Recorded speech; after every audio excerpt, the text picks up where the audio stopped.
Ayan po, start na po tayo ng training po sa dalawang Indian ringneck na Lutino. Ituturo ko sa inyo paano po mag-train ng table. Ayan po, dapat po unang-una, meron po kayong portable table.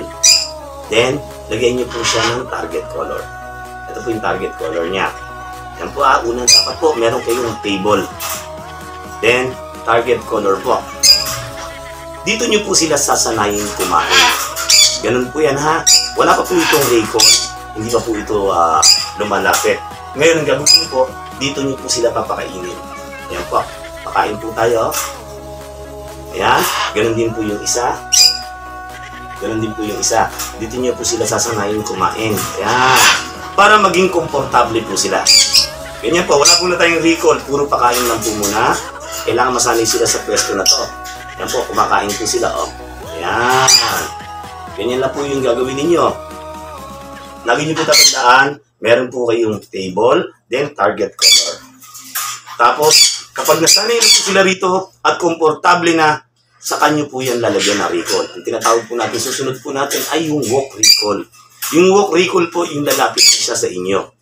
Then, susunod po doon ay jump recall para tumalon siya. Sa ngayon kasi wala pa po silang walk recall dahil sasanayin pa lang po natin sila.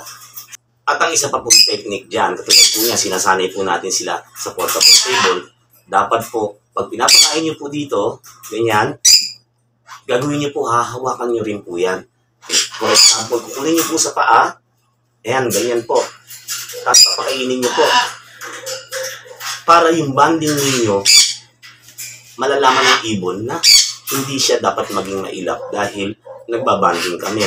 Ayan, ganyan po. Buuan nyo po. Ayan. Pagkasubo po ninyo, babalik niyo po ulit yan. Yan, ganyan po.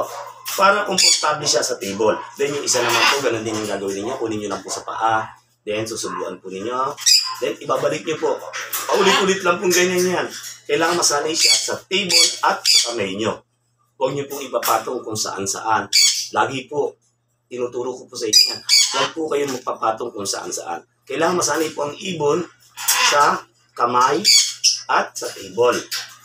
Ayan, o. Ganyan. Para hindi po sila maging mailap.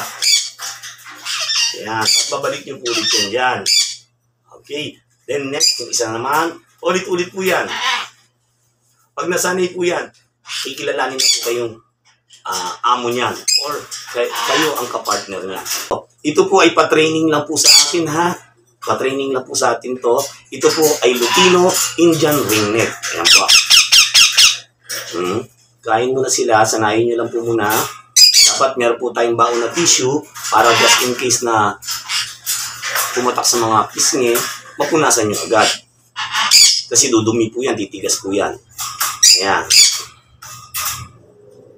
Ganyan lang po kasimple.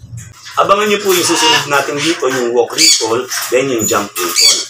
Para at least, kailangan maturuan ko to sa loob ng 1 linggo para maibalik ko na po siya sa may-ari.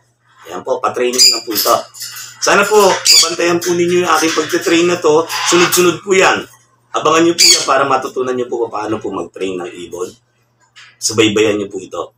Para at least, meron po kayong babasihan paano mag-train ng ibon.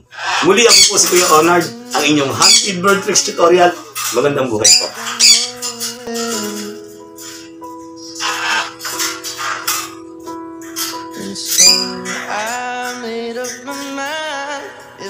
Come to an end. I love him. I'm in love with him. Look at me now. Will I ever learn? Kayo pa lumapit, hayaan nyo, masasanay din kayo.